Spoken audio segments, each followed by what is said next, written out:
Is yoga actually demonic? Is it actually something to be concerned about? Or is it a bunch of just paranoia from these religious Christians thinking everything's demonic? Well, let me tell you, 2 years ago, I was a certified yoga instructor with hundreds of hours of training. And it was my passion. My passion was healing. My passion was helping people heal. And little did I know I was deceived. And not until I was saved by Jesus Christ did I know that, whoa, yoga is a whole different animal. This isn't just stretching and physical exercise. If you truly follow yoga, the spiritual path of yoga, the word yoga is to be yoked with, to be united with.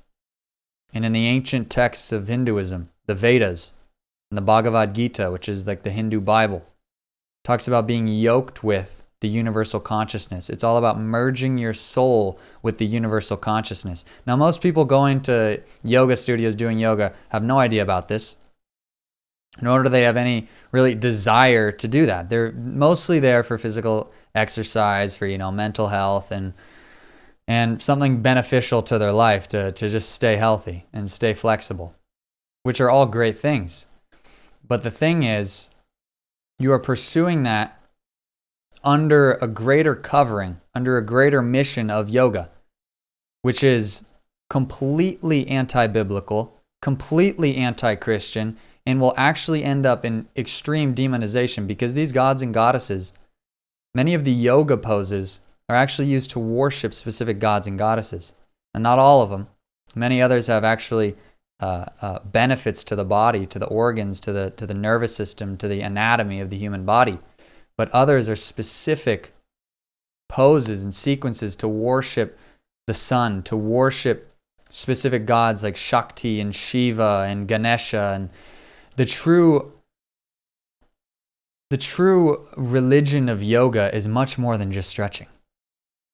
If you want to go stretch and keep your body in shape, go stretch and keep your body in shape.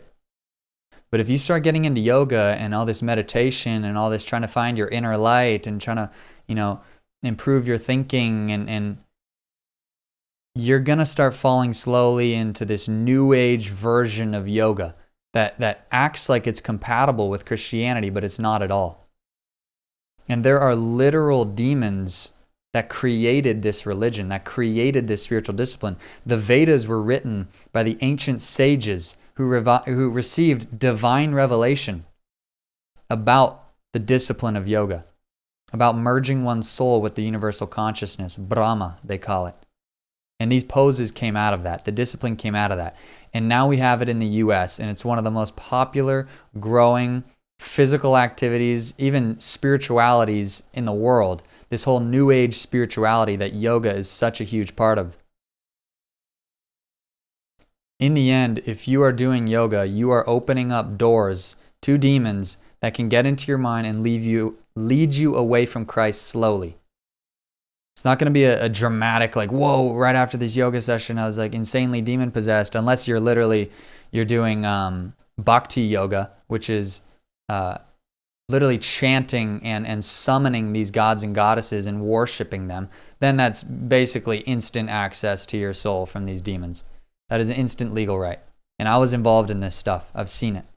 And Kundalini yoga is literally a serpent that slithers up your spine, but they call it an energy.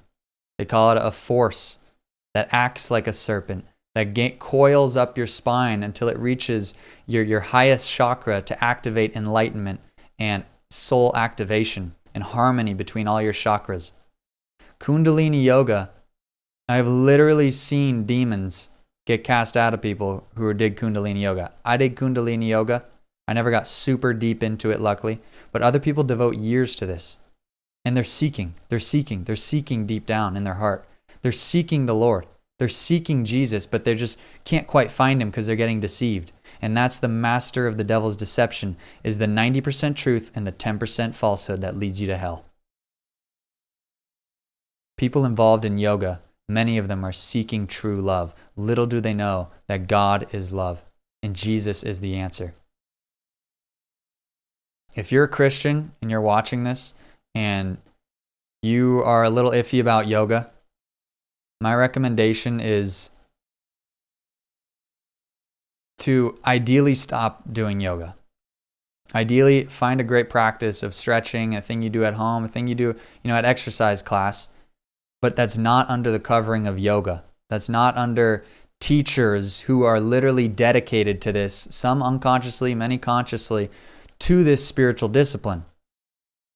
But get under the covering of something where they know that, okay, this is not, spiritually related. This is for my health. This is for my body. I want to stay healthy. I want to stay limber. I want to stay flexible. I want to have some level of peace of mind. If work is so busy, things are so stressful. Because that's what yoga is being marketed as, sort of a health supplement to your lifestyle, sort of a healing, modality to help you be more productive, to help you have better peace of mind, have better joy and happiness in life. You should not be seeking those things from yoga. You should seek them from Jesus Christ. You should seek those things from church, from prayer, from meditation on God's word. That's the thing. People get into this and they start seeing results in yoga, and the devil's going to give you results as long as he can lead you away from Christ and the truth. But Christ and the truth is forefront and foremost the most important thing in our lives. And it's very easy for the devil to give something that helps for a little to lure you away. So stay healthy, stay flexible if you're all about that. But understand what yoga actually is. This isn't just some fun and games. Most people might not know these things. Most people might just practice it for good intentions. But good intentions with deception can lead to destruction, and you do not want that. So educate people on what yoga actually is, and let's actually create something that fulfills what we want, which is staying healthy and staying physically active, but doesn't align with these extremely demonic Hindu spiritual practices that are obviously anti-biblical. So that's my 2 cents. I hope it blessed you guys. Just submit a like, click that subscribe button, comment any questions you have, and have a blessed day.